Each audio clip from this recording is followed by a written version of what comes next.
Hello and welcome to success mantra. तो स्वागत है एक बार फिर से आप सभी का हमारे the Hindu daily news analysis में। तो आज हम लोग करने जा रहे हैं 3rd, 4th एंड 5th अप्रैल का एक साथ द हिंदू एनालिसिस। तो चलिए जल्दी से जान लेते हैं कि 3rd अप्रैल, 4th अप्रैल और 5th अप्रैल के द हिंदू में क्या है खास, जो कि एग्जाम परस्पेक्टिव से बहुत ही ज़्यादा इंपॉर्टेंट है। चलिए बिना देर किए शुरू करते हैं। So the first news from the Hindu today is from supreme court. Speaker cannot be indecisive on pleas over defection। Supreme court ने हाल ही में ये स्टेटमेंट दिया। क्यों दिया ये स्टेटमेंट? एक्चुअली में हुआ क्या, तेलंगाना जहां कांग्रेस लेड गवर्नमेंट है, यानी कि कांग्रेस पार्टी की गवर्नमेंट है, तो तेलंगाना की एक और पार्टी भारत राष्ट्र समिति बीआरएस के कुछ एमएलएज पार्टी स्विच करके कहां चले गए, कांग्रेस में चले गए, जिसकी वजह से बीआरएस के द्वारा पिटीशन फाइल की गई कि स्पीकर ने इनकी डिस्क्वालिफिकेशन के ऊपर कोई फैसला नहीं लिया है। एक्चुअली बीआरएस के जो टॉप लीडर्स थे, है ना, जो उनकी लीडरशिप थी, उन्होंने तेलंगाना के स्पीकर को बोला कि भाई एज पर द लॉ ये जो 10 एमएलए कांग्रेस में शिफ्ट हुए हैं, एंटी डिफेक्शन लॉ के अंदर इनको डिस्क्वालीफाई कर देना चाहिए, इनको डिस्क्वालीफाई कर दो, यानी कि इनकी जो सदस्यता है, इनकी जो मेंबरशिप है लेजिस्लेटिव असेंबली की, उसको आप समाप्त कर दो। बट तेलंगाना के स्पीकर ने इसके ऊपर कोई डिसीजन लिया। That is why these leader approach supreme court, और इन्होंने कहा कि देखो सुप्रीम कोर्ट है गार्जियन कॉन्स्टिट्यूशन का,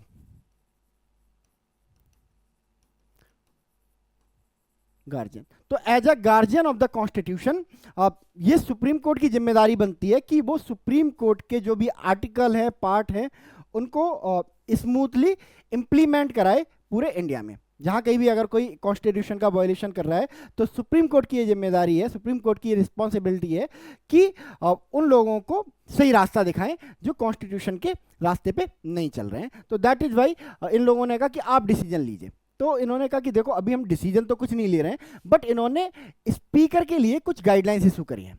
ठीक है, उन्होंने कहा कि देखो आपकी जो इंडिसिसिवनेस है ना, ये कहीं ना कहीं हमारी डेमोक्रेसी को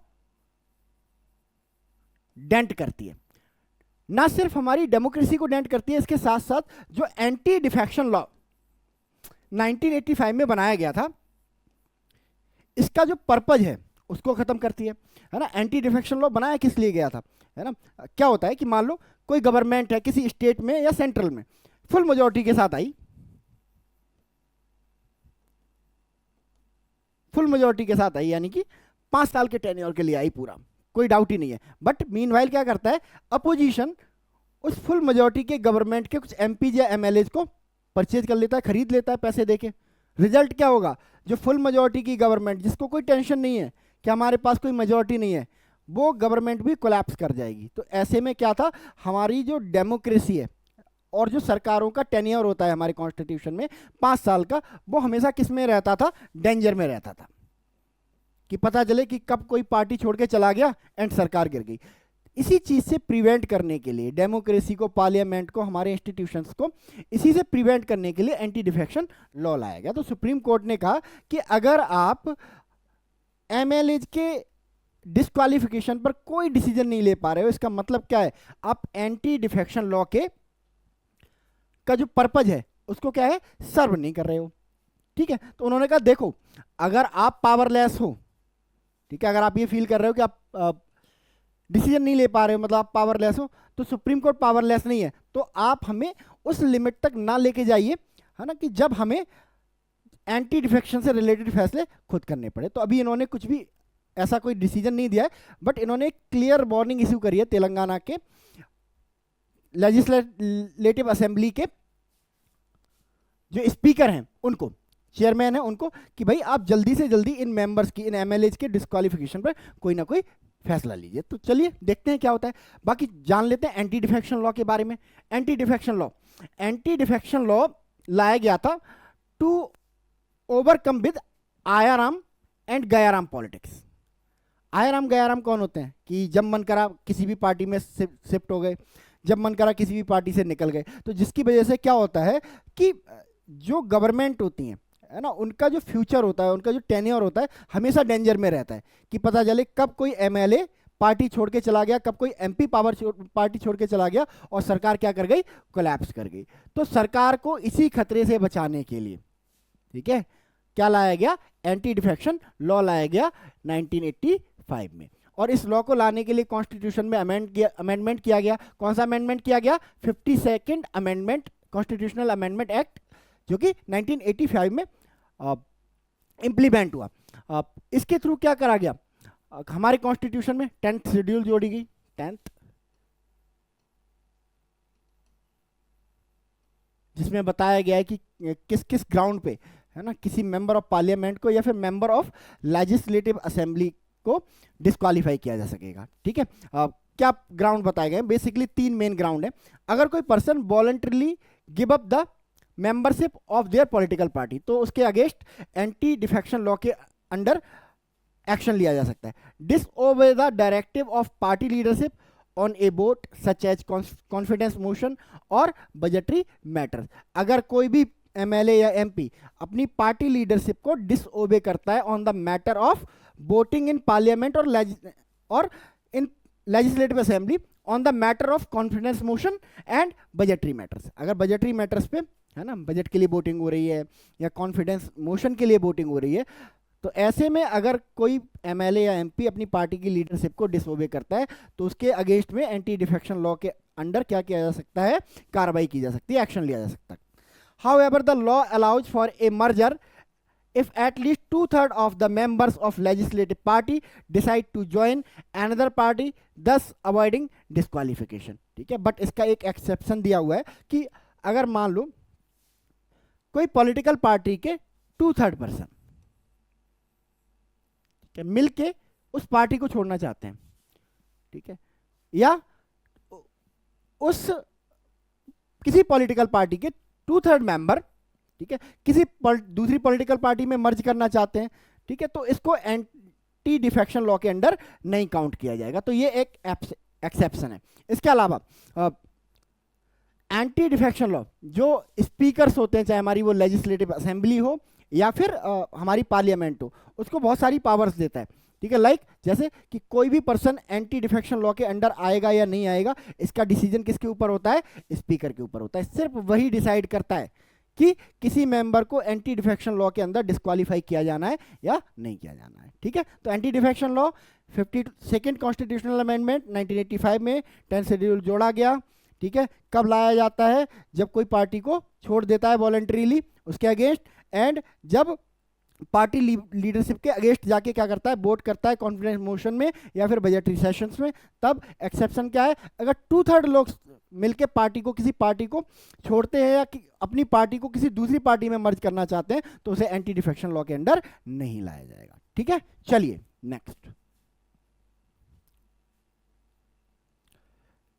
next news is from reciprocal tariff. Of course 2 अप्रैल से ही रिलेटेड होगी, क्योंकि 2 अप्रैल को क्या डिसाइड किया गया था, यूएस के प्रेसिडेंट डोनाल्ड ट्रंप ने डिसाइड किया कि पूरी दुनिया पे रेसिप्रोकल टैरिफ लगाए जाएंगे। Reciprocal tariff, as we discuss before, कि रेसिप्रोकल टैरिफ ऐसे टैरिफ होते हैं, ऐसे टैक्सेस होते हैं जो उन कंट्रीज पर लगाए जाते हैं जो कंट्री यूएस के प्रोडक्ट पे टैरिफ लगाती है, यानी कि बदले में कि आप हम पे टैरिफ लगाओगे तो हम आप पे टैरिफ लगाने जा रहे हैं। ओके, तो डोनाल्ड ट्रंप ने वार्न किया था, अपने पावर में आते ही वार्न किया था कि मेरी कंट्रीज से जो दूसरी कंट्रीज हैं, पार्टनर कंट्रीज हैं, जो ट्रेडिंग पार्टनर कंट्रीज हैं, उनसे रिक्वेस्ट है कि आपने जो यूएस के प्रोडक्ट पे जो टैरिफ लगा के रखे हैं, जो ड्यूटीज लगा के रखी हैं, आप उन ड्यूटीज को तुरंत हटा लो, अदरवाइज मैं आपके अगेंस्ट क्या लेके आऊंगा, रेसिप्रोकल टैरिफ लेके आऊंगा, रेसिप्रोकल टैरिफ। ठीक है, तो 2 अप्रैल की इन्होंने डेडलाइन सेट कर दी थी कि 2 अप्रैल तक का टाइम है, जिसको टैरिफ हटाना है हटा लें, अदरवाइज मैं रेसिप्रोकल टैरिफ लेके आ रहा हूँ। तो 2 अप्रैल को इन्होंने इंट्रोड्यूस किए हैं रेसिप्रोकल टैरिफ, और हम लोगों ने पहले भी डिस्कस किया था कि इंडिया को स्पेयर नहीं किया जाएगा, तो इंडिया को भी इसमें जो रेसिप्रोकल टैरिफ का प्रोसेस में ले आए, यानी कि अब इंडिया के प्रोडक्ट पे भी टैरिफ लगाएंगे ये। और कितने % टैरिफ लगाने जा रहे हैं इंडिया पे, 22% टैरिफ। इन्होंने रेंज रखी है पूरी की पूरी, ये देखो प्रेस कॉन्फ्रेंस में लेके आए हैं पूरा का पूरा एक चार्ट कि किस पे कितने टैरिफ लगा रहे हैं, कौन हम पे कितने टैरिफ लगा रहा है, हम किस पे कितने टैरिफ लगा रहे हैं। ठीक है, तो ये जो रेंज है टैरिफ्स की 10% से लगभग 49% है। सबसे ज्यादा टैरिफ कहाँ किस कंट्री पे इम्पोज किए गए? चाइना पे इम्पोज किए गए, 34% का टैरिफ। ठीक है, डोनाल्ड ट्रंप कहते हैं कि देखो अभी तो मैं कम ही कम अप्लाई कर रहा हूँ ये रेसिप्रोकल टैरिफ। ठीक है, अगर आप देखो चाइना को, तो चाइना हम पर 67% टैरिफ लगाता है, तो कायदे में हमें उस पर 67% लगानी चाहिए। बट मैं अभी भी मौका दे रहा हूँ अदर कंट्रीज को, है ना, चाइना को, इंडिया को, कि अपने जो टैरिफ हैं उनको कम करें जो हमारे प्रोडक्ट पे लग रहे हैं, अदरवाइज हम इन टैरिफ्स को और बढ़ाते जाएंगे। ठीक है, इंडिया इंडिया के बारे में कहा कि भाई बहुत टफ नेगोशिएटर है और बहुत सारे टैरिफ लगाते हैं, बहुत ज़्यादा टैरिफ लगाते हैं, 52% के टैरिफ। यानी कि 100 रुपए का कोई प्रोडक्ट इंडिया आते आते कितने रुपए का हो जाता है? 152 रुपीज़ का हो जाता है। तो उन्होंने कहा कि इन पर भी हम क्या कर रहे हैं, 27% के टैरिफ लगा रहे हैं। इसके अलावा जिन कंट्रीज पर, जिन यूनियंस पर टैरिफ लगाए गए हैं, यूरोपियन यूनियन है एक, तो कनाडा, शॉकिंग, उम्मीद नहीं करी थी इस यूनियन ने और इस कंट्री ने कि कोई ऐसा दिन भी आएगा कि अमेरिका हम पे टैरिफ लगाएगा। बट ये जो इनका जो स्पेकुलेशन है एकदम गलत प्रूव हो गया और लगा दिए गए इन पर टैरिफ। हाँ, अब ये कह रहे हैं कि हम भी रिटेलिएटरी मीजर्स लेंगे, यानी कि हम भी एक बदले की कार्रवाई करेंगे, हम भी टैरिफ्स को बढ़ाएंगे। तो अब एक यूनियन मोस्ट प्रोबब्ली सामने आने वाला है ना, क्योंकि अब डोनाल्ड ट्रंप ने पूरी दुनिया के ऊपर एक ट्रेड वॉर इंपोज कर दिया। पिछली बार जब डोनाल्ड ट्रंप पावर में आए थे तो चाइना के साथ ट्रेड वॉर चल रही थी सिर्फ, है ना, चाइना को टारगेट कर रहे थे। बट इस बार डोनाल्ड ट्रंप ने पूरी दुनिया के साथ ट्रेड वॉर शुरू कर दिया। आप कंट्री का बस नाम लो, चाइना, वियतनाम, जो ट्रेडिंग पार्टनर माना जाता था यूएसए का बहुत बड़ा, इसके अलावा आपका England, France, European union, China, India, बहुत सारे कंट्रीज पर, इवन मैक्सिको में भी ये सोच रहे हैं कि भाई टैरिफ लगाएंगे। और दो ऐसे कंट्री जो इन पर बहुत ज्यादा रिलाई करते हैं, जापान और साउथ कोरिया, इनको भी नहीं छोड़ा है, इन पर भी टैरिफ लगा दिए हैं। और 2 अप्रैल को ये टैरिफ लगाए गए हैं।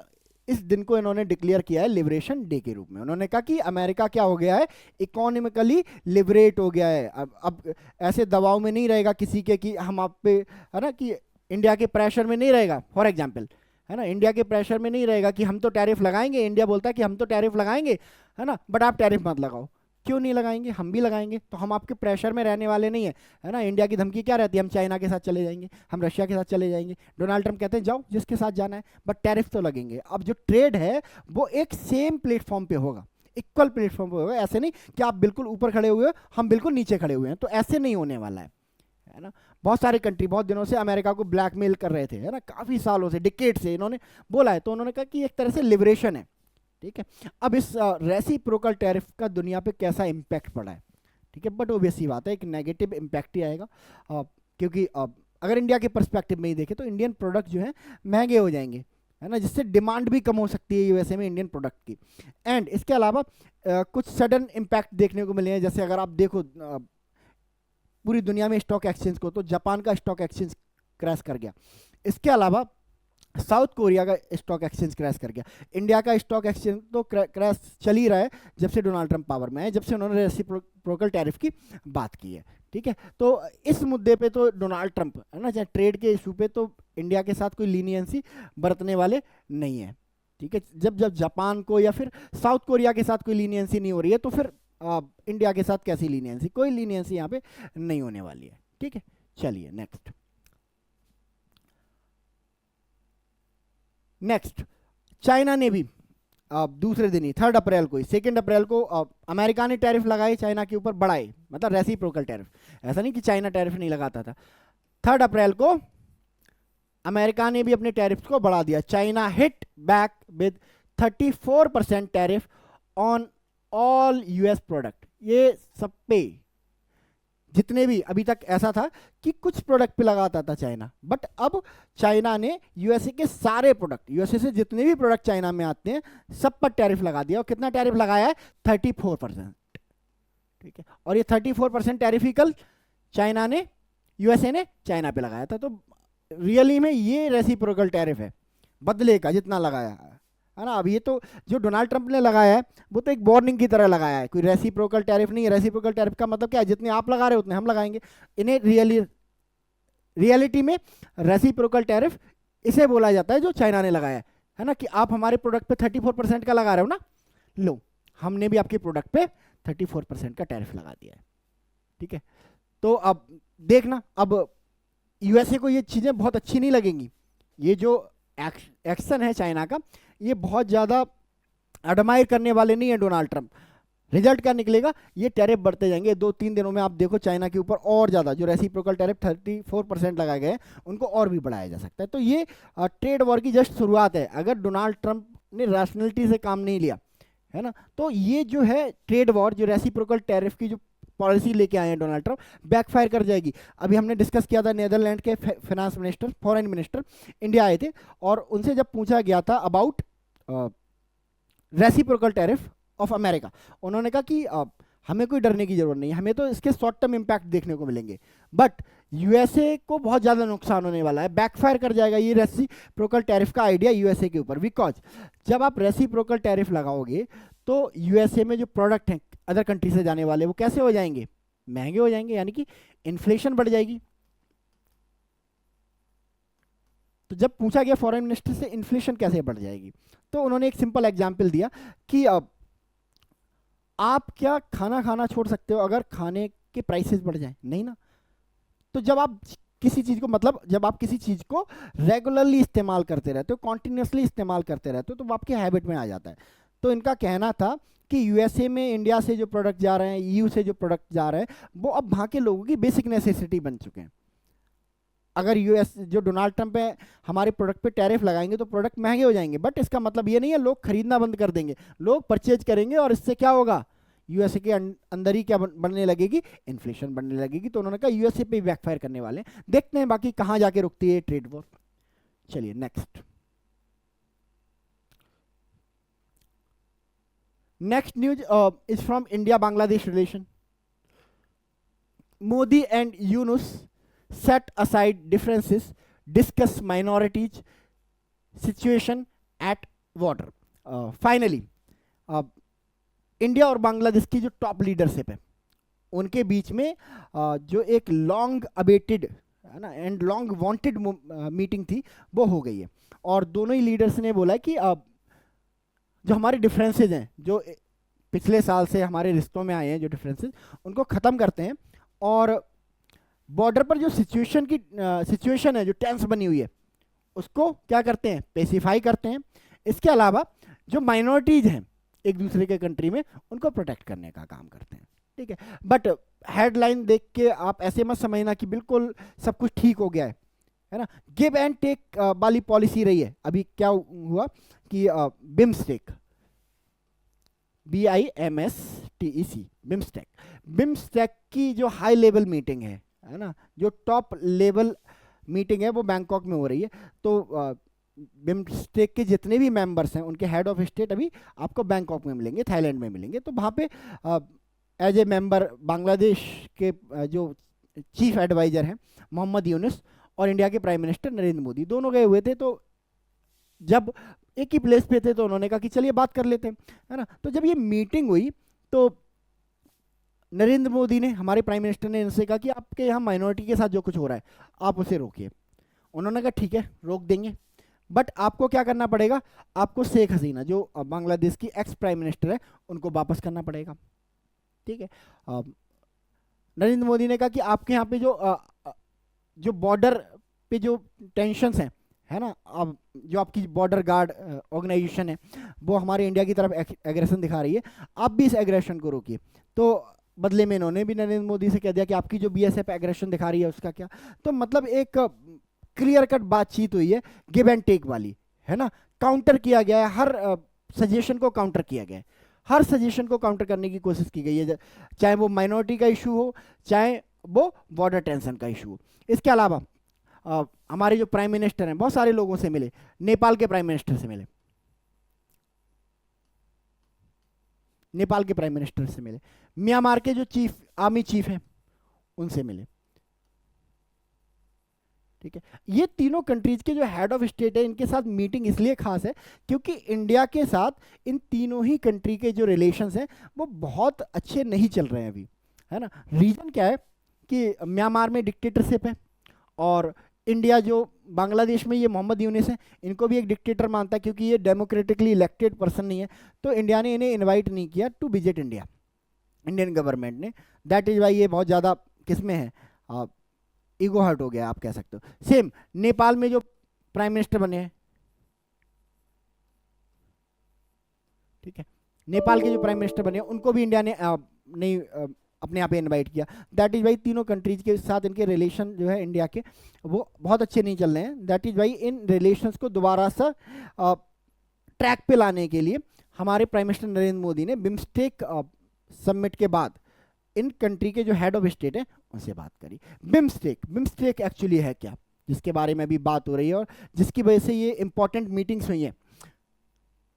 बिम्स्टेक एक ग्रुप है 7 कंट्रीज का, 7 कंट्रीज का, ठीक है, जिसमें इंडिया, ठीक है, Nepal, Bhutan, Bangladesh, Myanmar, Thailand and Sri Lanka, 7 countries हैं। इसको एक्चुअली बनाया गया था 1997 में, ठीक है। BIMSTEC stand for Bay of Bengal, B for Bay of Bengal, I for initiative,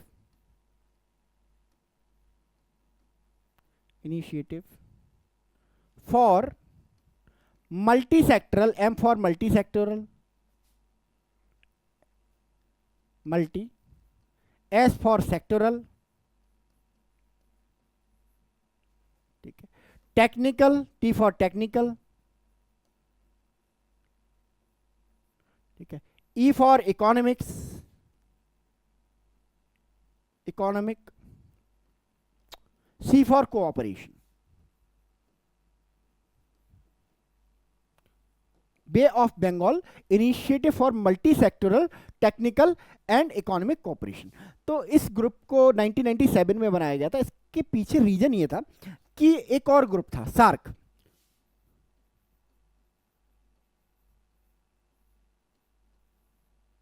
ठीक है, साउथ एशियन कंट्रीज का ग्रुप था, बट इसमें प्रॉब्लम क्या थी, पाकिस्तान भी था। अब जब किसी ग्रुप में इंडिया पाकिस्तान साथ होते हैं तो पाकिस्तान उस ग्रुप में अपना प्रोपेगेंडा है, कश्मीर की बात करेंगे, इंडिया के एग्रेशन की बात करेंगे कि इंडिया एग्रेशन दिखा रहा है। तो जब ऐसे प्लेटफॉर्म पर दो कंट्री अपने जो बायलैटरल इश्यूज हैं उनको सुलझा रहे हो, डिस्प्यूट्स को सुलझा रहे हो, वहाँ पर इकोनॉमी की बात कभी नहीं होगी, कॉपरेशन की बात कभी नहीं होगी। दैट इज़ वाई थोड़ा सा फेल हो गया सार्क।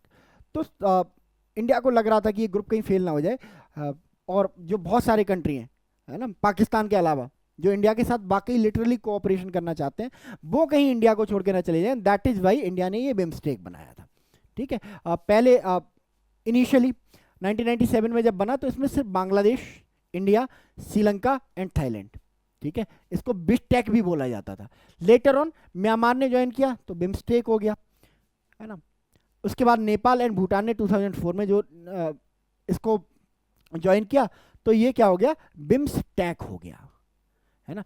अंतर समझिए, ये बिम्स्टेक में भी कोई डैश नहीं है। पहले जब नेपाल और भूटान नहीं थे तो BIMSTEC हुआ करता था, ठीक है। तो ये अंतर है, पहले मतलब भी अलग होता था, Bengal, India, Bangladesh, India, Myanmar, Sri Lanka, Thailand, economic cooperation. And जब नेपाल और भूटान ने जोड़ दिया इसको, है ना, नेपाल और भूटान इसमें शामिल हो गए तो इसका नाम क्या हो गया, एब्रीविएशन तो वही रहा, एक्रोनिम तो वही रहा, बट इसकी फुल फॉर्म बदल गई, bay of Bengal initiative for multi sectoral, technical and economic cooperation, ठीक है। चलिए नेक्स्ट,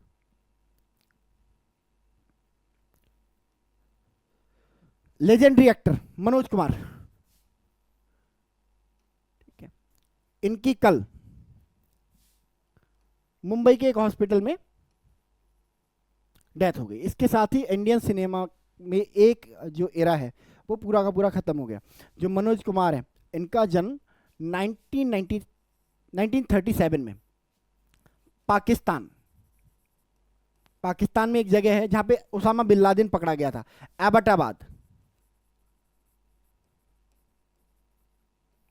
एबटाबाद में हुआ था। पार्टीशन के बाद इंडिया आ गए और इन्होंने अपने करियर की शुरुआत की एज ए रोमांटिक हीरो की थी, ठीक है। But as a romantic hero अब इन्हें अपनी एक्टिंग बहुत ज़्यादा अच्छी नहीं लगी, खुद ही इन्हें अपनी एक्टिंग अच्छी नहीं लगी, ठीक है। तो इन्होंने डिसाइड किया इंस्पिरेशन रोल करने का, और दैट इज़ वाई इनकी जो मूवीज़ हैं आज भी, जो जितने भी सिनेमा से रिलेटेड स्कूल हैं, आर्ट से रिलेटेड स्कूल है, वहाँ पर थीसिस की तरह इस्तेमाल की जाती है। कोई भी मूवी आप उठा लो इनकी, चाहे उपकार हो, पूरब और पश्चिम हो, शोर हो, ठीक है, इसके अलावा रोटी कपड़ा मकान, कल्ट क्लासिक मूवीज हैं, है ना। और ऐसी मूवियाँ नहीं करते थे जो किसी तरह का एंटरटेनमेंट देती हो, सिर्फ एंटरटेनमेंट देती हो। इनकी मूवीज का पर्पज जो होता था, सोशल मैसेजिंग होता था, ठीक है। दैट इज भाई, आप इनकी जो मूवीज हैं, जिनकी जो भी मूवीज हैं, अगर आप इनके कैरेक्टर को एनालाइज करोगे तो उसमें आपको दो तीन चीजें मिलेंगी। एक तो इनका जो कैरेक्टर है नेशनलिस्ट है, नेशनलिज्म को फॉलो करता है, पैट्रियोटिज्म को फॉलो करते हैं, पैट्रियोटिज्म को फॉलो करता है इनका कैरेक्टर हमेशा, ठीक है। इसके अलावा विलेज ओरिएंटेड कैरेक्टर बहुत ज्यादा इन्होंने किए हैं, ठीक है। इसके अलावा कल्चरल वैल्यूज को बहुत ज्यादा प्रमोट किया है, कल्चरल वैल्यूज को बहुत ज्यादा प्रमोट किया है इनकी मूवीज में। अगर आप इनके कैरेक्टर को देखोगे तो, है ना, तो that is why Indian cinema में सबसे ज्यादा रेस्पेक्टेड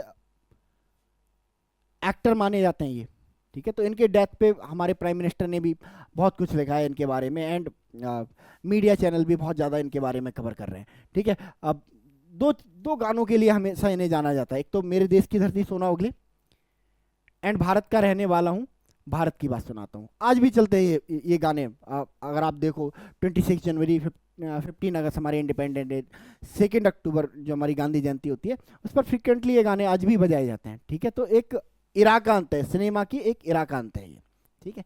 चलिए नेक्स्ट, है ना। इन्होंने एक चीज और, इन्होंने एक नाम भी दिया था, है ना, जिनकी इनका मोस्ट ऑफ मूवीज में नाम जो होता था भारत होता था। भारत नाम को इतना पॉपुलराइज किया कि जो पेरेंट्स अपने बच्चों का नाम भारत रखने लगे। तो भारत को इन्होंने एक तरह से, आज हम भारत की बात करते हैं, मेड इन भारत वगैरह, तो भारत को उस टाइम पे इन्होंने ग्लोबलाइज करने का प्रयास किया था, इंडिया में पॉपुलराइज करने का प्रयास किया था उस टाइम पे।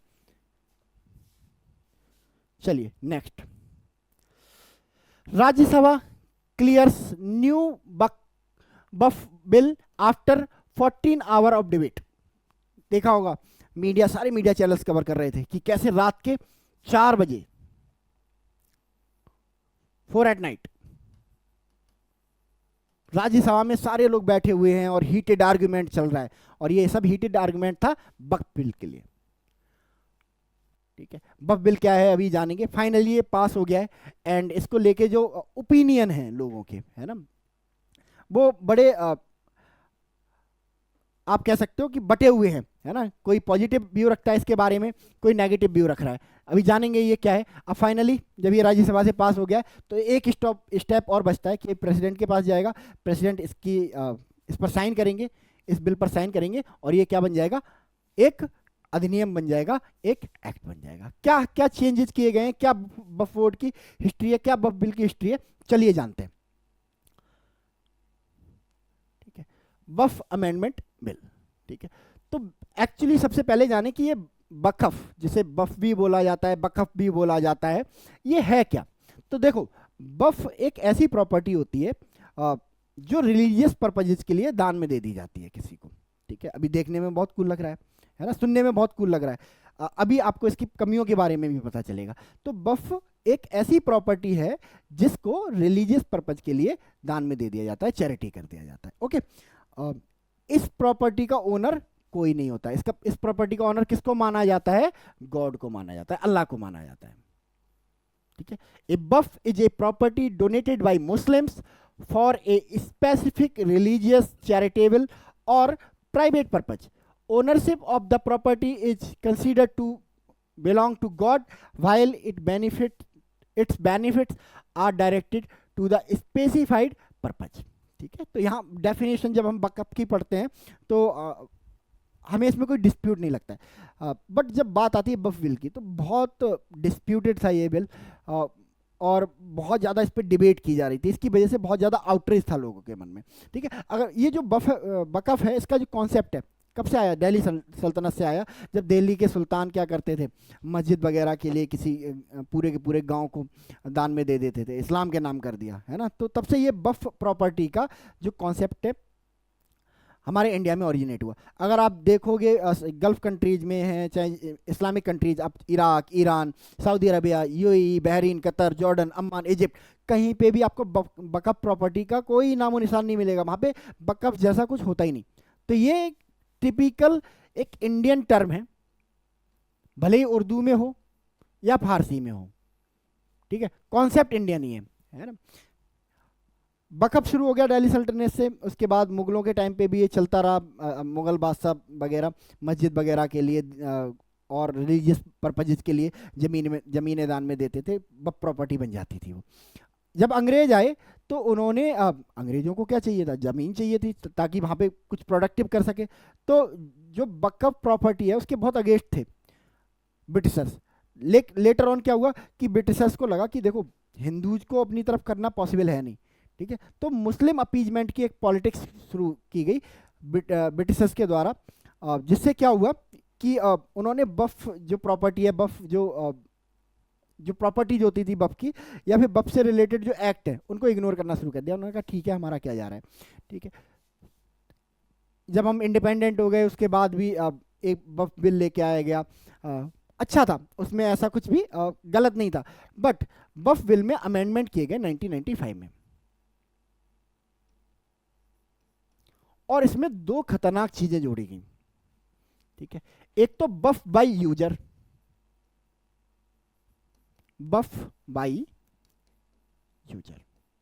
वक्फ बाय यूजर का कॉन्सेप्ट क्या कहता था कि अगर मान लो कोई पर्सन जिसने किसी जगह पर